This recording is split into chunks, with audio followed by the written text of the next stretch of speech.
Welcome to ST Reviews, and my name is Sash. If you jumped on YouTube or Google and you type in, classical watches to own and all those bits and pieces, you're bound to come across the Seiko SKX 007 or perhaps the Invicta Pro Diver. There are plenty of reviews out there, there's plenty of thoughts out there, but I wanted to give you Sash's thoughts and opinion to why you'd want one or both.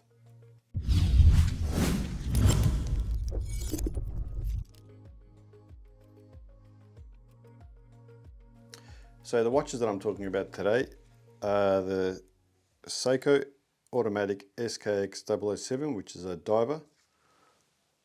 If you're not familiar with it, it's this one here. Now, I do have it on the NATO strap. It did come on a stainless steel band, but I've got lots of stainless steel watches and I thought, you know what, I like to rotate, and I've put on NATO strap on it, I've put on leather straps on it and so forth, just for something different. And the other one is my Invicta Pro Diver, which is also automatic, which you may or may not have seen in one of my reviews, which I'll post a link, and it's that watch there. Now, I don't want to go into too many details about each of the watches because, like I said, there's a lot of information out on the net. I will put some details up on the screen, but more around, well, what do you need both? Particularly when the watches look very, very, very similar in design, as can be seen here. They both have the black bezels. In this case, they both have the black faces. So they're very similar. So why do you need both? Well, for a watch collector like myself, it doesn't matter. The more the merrier. But they do feel different on hand, and they do feel different when you're wearing them. And I'll show you what I mean now. You can see the similarities here, but where the Seiko really shines is the bald markers and hands. It's got very strong luminous features, the day and date window, which you don't get on the other watch, whereas Invicta has just a date with a magnifier, but you would say the Seiko is much, much bolder.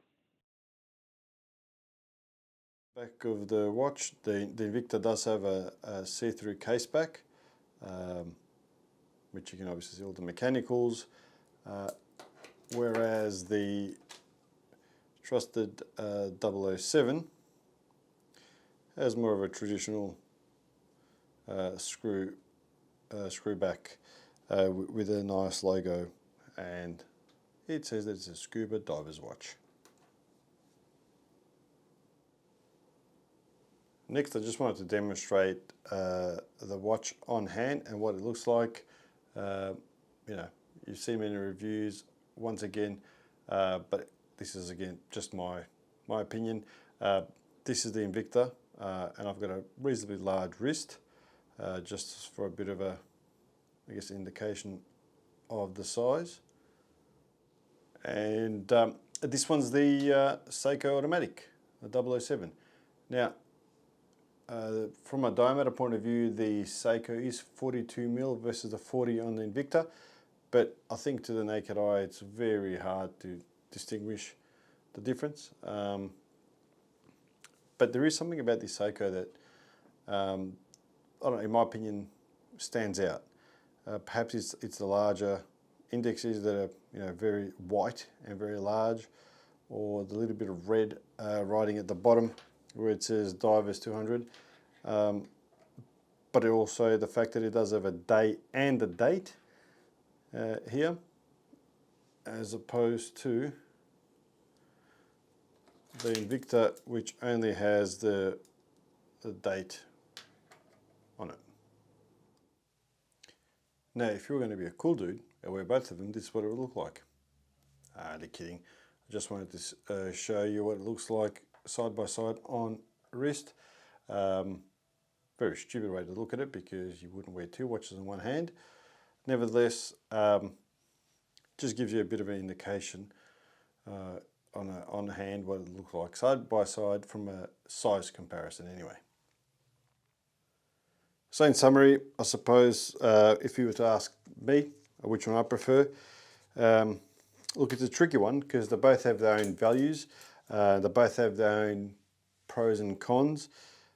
If I had to pick one, that's a loud click on the Invicta.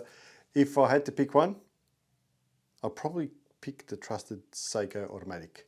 I've had this for a few years now. I think when I purchased it here in Australia, I paid probably about $330 odd a few years ago.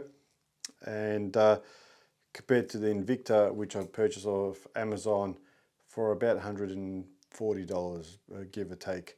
So there is a big difference in price. You know, the Seiko is its own following. It's a collector's item. Anyone that collects watches, well, in my opinion, would be familiar with it.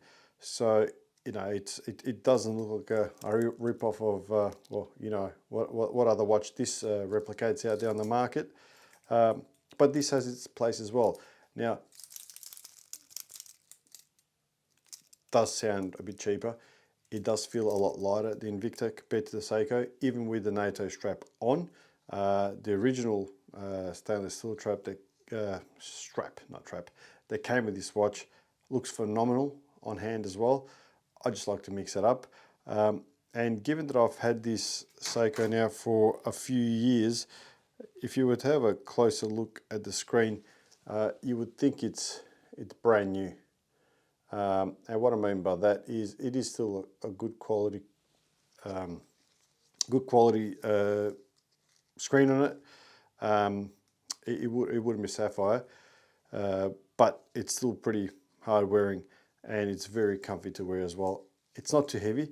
It holds time well as well, and it holds it for a lot longer, in my opinion, than the Invicta, without having to wind. Well, actually, the Seiko you don't even wind. Unlike the Invicta, which you need to wind to keep time, with the Seiko you can't. It's got a screen crown, but you do have to shake it left to right in order to wind it. So that's my, well, I wouldn't call it short review, but that's my quick video on both the watches comparison side by side. If you're looking at getting one or the other, or both, well, you make that call.